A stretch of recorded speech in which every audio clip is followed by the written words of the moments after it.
Leader ng Iglesia ni Cristo, sinabihan ng masama at pinaratangan ng isang nagmamagaling na vlogger.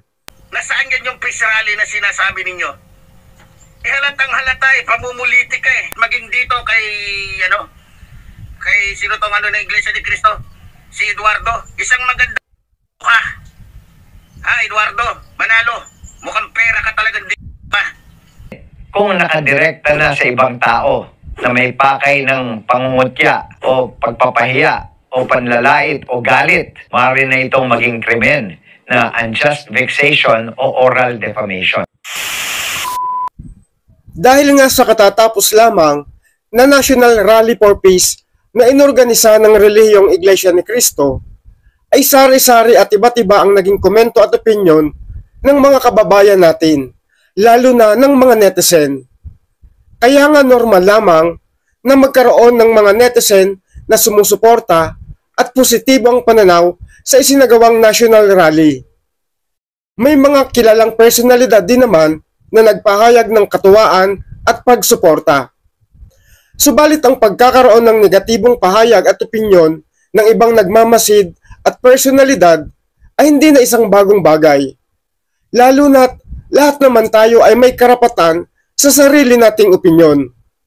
Subalit paano kung ang pagbibigay ng kanyang opinyon at komento ay kagaya ng isang vlogger na nagmamagaling at walang preno sa kanyang mga sinasabi at paratang? Minsan na niyang hinusgahan at pinaratangan ang relihiyong Iglesia ni Cristo, kaugnay ito sa kontrobersiya ng pagguhord ng bigas sa Bulacan. Ngayon ay bumanat naman uli ito at kung ano-ano ang sinasabi dahil sa National Rally for Peace. Panoorin at pakinggan natin ang kanyang matitinding pahayag at akusasyon. Nasaan yan yung peace rally na sinasabi ninyo? Halatang halata pamumuliti ka Kung hindi pamumuliti ka, yung ginagawa ng Iglesia ni Cristo, bakit nyo hinayaan na magsalita si Marcoleta? Yan lang ko sa inyo. Ang sabi ng Iglesia ni Cristo, yung peace rally na yan ay walang halong pamumuliti ka. Halatang halata Parang totoo yata yung sinasabi sa akin na binayaran ng bilyon-bilyon itong pamunuan ng Iglesia ni Cristo para lamang makaligtas itong si Sara Dimo. Ayoko na sanang ng Iglesia ni Cristo kasi okay na kami. Okay na kami. Natutuwa na ako kasi nakikita ko na yung Yes, halata naman front lang nila yung sinasabi ng Iglesia ni Cristo na peace rally. Yan. Wala yung pinagkaiba sa prayer rally ni Digongyo. Pare-pareho lang yan. Tama. Diba? Mga kababayan, sabi ng Iglesia ni Cristo, wala daw halong pamumuliti. Ay, politiko yung nagsalita dun At maging dito kay, kay sino tong ng Iglesia ni Cristo? Si Eduardo. Isang maganda ka. Eduardo, Manalo, mukhang pera ka talagang di pa. Ilang bilyon ang binigay sa'yo? Ka? Okay na sana Ang das na ng respeto ko sa iyo Ang ganda na ng ko sa Iglesia ni Cristo, puro Eduardo Manalo. Mo.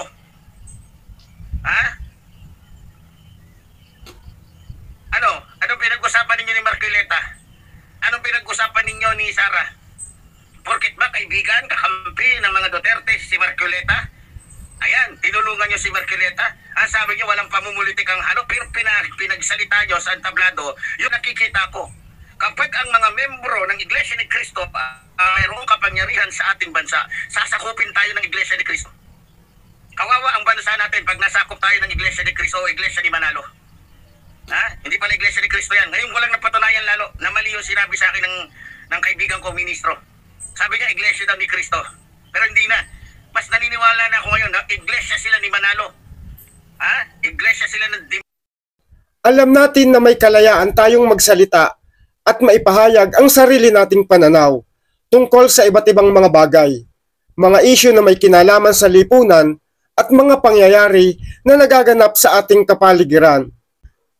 Gayunpaman, ang kalayaan natin sa pagbibigay ng sariling opinyon at pananaw ay mayroon pa ring limitasyon, lalo na kung ito ay walang basihan na makasisira lamang ng dignidad ng isang individual. Maging ang pagsasalita o pagpaparatang para murahin ang isang tao dahil lamang sa mga bagay na hindi umaayon sa kanyang prinsipyo at pinaniniwalaan.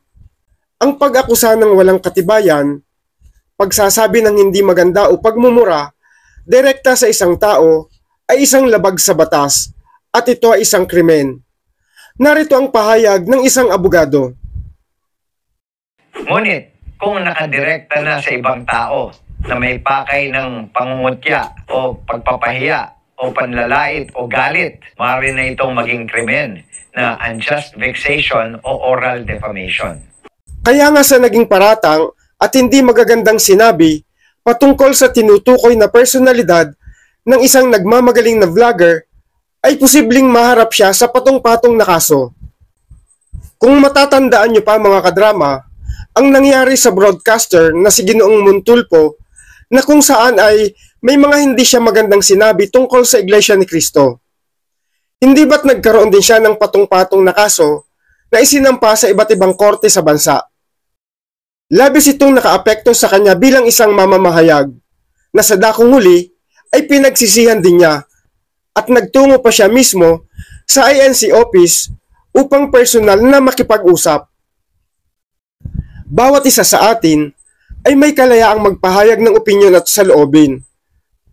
Pabor man ito o hindi, o tumutulig saman sa isang isyu na kontra sa ating pinaniniwalaan. Subalit maaari itong ipahayag sa tamang pamamaraan na hindi na kailangang magsalita ng hindi maganda tuwiran sa isang tao. At huwag pairalin ang galit na nasa puso. Dahil sa bawat maling ginagawa, lagi nating tandaan, ang pagsisisi ay laging nasa hulihan. Buhay mo, buhay nyo! Andito yan sa Drama Natin To TV.